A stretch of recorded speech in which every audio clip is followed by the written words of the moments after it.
Hi, welcome back to Chapter 1.3, Solving Linear Equations for AQA Certificate Further Mathematics GCSE.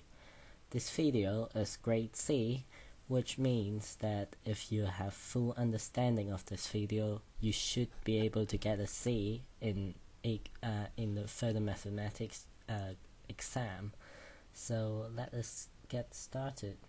Before proceeding to the next part, I should tell you guys that linear equations are very commonly used in mathematics. It is very important that you know the basics. Also, linear equations only means equation with one variable.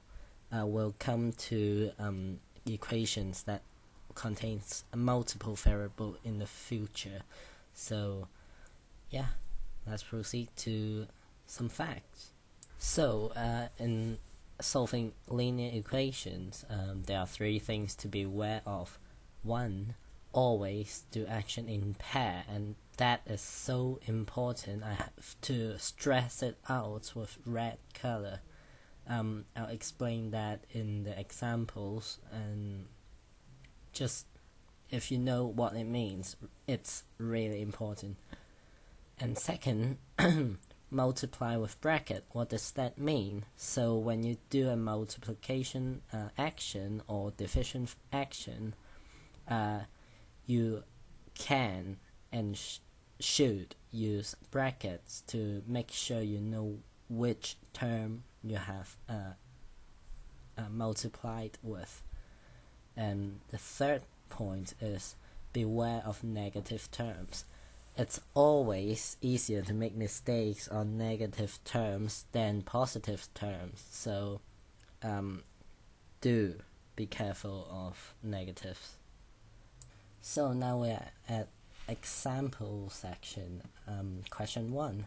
Solve 6 bracket 5 plus a equals 16a.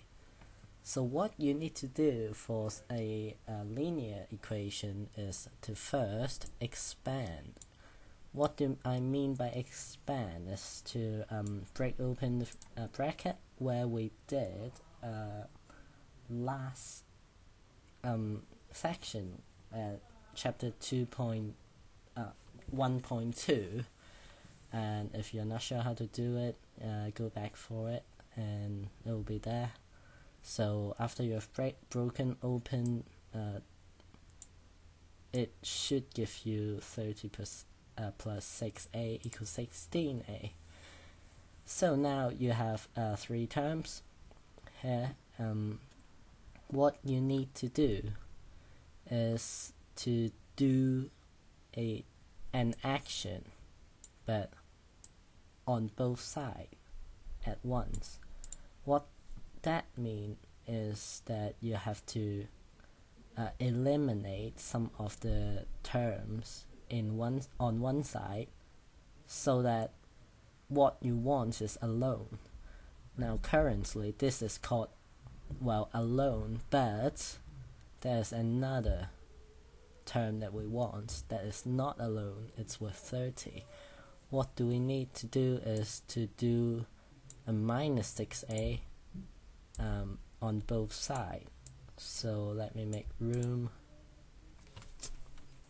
not that, sorry, let me make room for it, and we do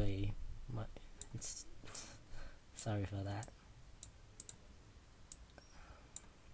So we do a minus 6a on that side and another minus 6a for the other side. Because this is balanced with an equal sign, whatever you do to the left, if you do it to the right, it will stay the same. It's just like a seesaw for I guess a traditional balance, where it's some kind of balance that looks like that with a dish. Poor drawing, sorry.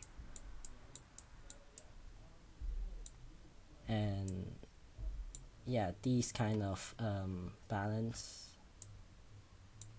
I guess. Yeah, so because these are balanced 90 degrees, so they have the same weight. If you remove something from here, say 6A grams of things, you have to remove 6A grams of thing to keep it balanced. And this is exactly how this works. It's all about balancing. So now clever people, or maybe I use a lot of time talking about the seesaw thing. So this is the answer to, well, this is what you have done to calculate, and you just do the same thing like last topic, combine like terms, and you'll get 30 equals 10a, where use 16a minus 6a to get, obviously, 10a. There's another method of doing it, which is instead of moving the a, not moving, subtracting 6a from this side to eliminate it, you can eliminate this term, which needs a minus 16a, but in fact it is best not to do that, because, as I said, negative terms are dangerous. It gives you mistakes, and just don't try to leave aside as basically nothing, because that will be a bit difficult to manage, and I'll talk about that in the future, but best not to leave it blank for now. So that's it. The next step, or I should say the next thing you should do, is to rinse and repeat step B and C, which is do same actions. In this case, they've got a lowest common factor of highest common factor, sorry, HCF of 10. So we divide it by 10, and we get on both sides. So that would be, for looks, there, 30 divided by 10 equals 10a divided by 10, which ultimately equals 3 equals a, but doesn't look good. 3 equals a, so normally we will put the variable on the left hand side, as this is, I said, balanced. It doesn't matter which side is which side, so that's that. Also, for any of the equations, doesn't matter if it's quadratic or linear, moving a term is basically like traveling through a river, and I'll explain that with a small diagram. So this is my simple diagram that I just added. So on island A, or side A, the other side is side B. This is the river that represents the equal sign. So whenever a term moves from left to right across the boundary, it will become an opposite sign. And I'll move that back for comparison reasons. 5 on left hand side becomes negative 5 on the other hand, on the other side, and that has been shown true because these two will ultimately be removed, which leaves which leaves a 30 equals 16a minus 6a, where there were a 6a right here. It kind of jumped here with a negative sign, which leave it like that, negative 6a. So that is a good explanation for how equations work, and that stays true for negative numbers and even multiplications. And left to right or right to left doesn't matter because they are all the same.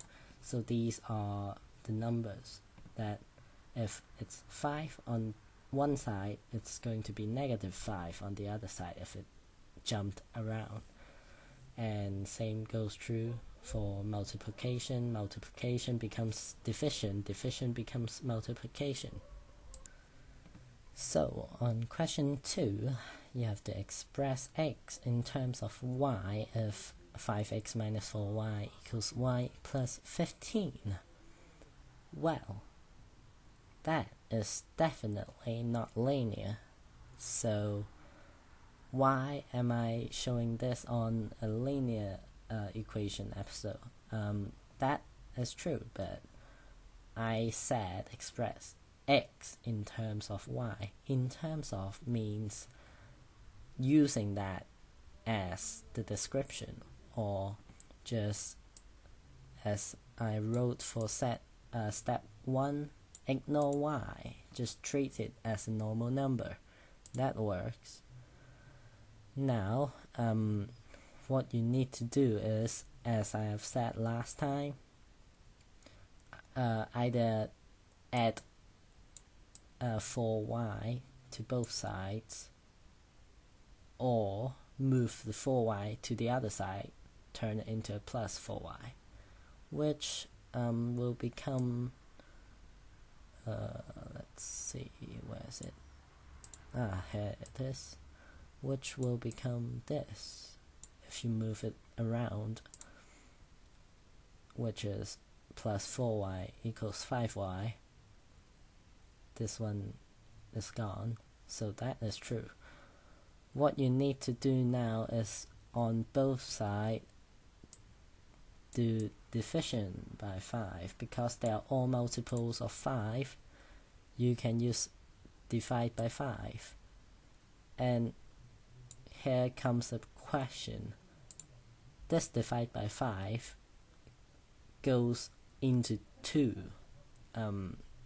statements, or two what's that word? Terms. So it's a good idea to use brackets to help yourself to remember this is one term. Well, this is one combination of terms. And hopefully, if you remember last episode, I've told you how to expand brackets, and divide by 5 isn't hard either, but there's another way to do it. It's using a fraction. So if you use fraction, you'll create x which has eliminated the 5's, so I didn't write it out. 5y plus 15 over 5. This is the divide by 5. Remember, the line have to go through everything to show that both terms have to be divided. So what now? What you need to do is simplify this, but doesn't look like there is a good way to do this. The best way, I think, is to separate the fraction and simplify, which is step D. So this will be so much easier to simplify, right? Now 5 over 5 cancels out. 15 and 5, if you have practiced enough, you'll know it's equals to 3, which gives you x equals y plus 3. That is how to express x in terms of y if 5x minus 4y equals y plus 15. So it's the tips for solving a linear equation again. So the first tip I can give is to use brackets for multiplication and division, because it's easy to forget how to multiply the fractions, and it is quite difficult to divide without bracketing things, because you will end up just dividing one term instead of all the terms. Second tip will be to place the subject to the left hand side, because that is how marking schemes use, and it's best to stick with the presentation that a marking scheme gives. Remember to do actions on both sides. Both sides is key, because if you don't do it like both sides, then it's going to be unbalanced. So that's it for number 3. Number 4, do use the river crossing method, because that is quick, that's simple, and seriously, writing brackets of adding or subtracting is a bit tedious and annoying. It's much quicker to use the river crossing method if you understand it. If you don't, review it, and if you still don't understand it after reviewing, then stick with the both side method. Coming to the end on the question section, we have 4 questions today, and if you like to, pause the video and do it. Practice is the best way to learn, and in the count of 5, I'll release the answer. And so 5, 4, 3, 2, 1. So that is the answer for the questions, and this is the end of this video about linear equations. If you do like it, please click the like button and subscribe. And if you have anything that is not clear about this topic, give me a message or a comment at the bottom. And yeah, I'll see you in the next episode.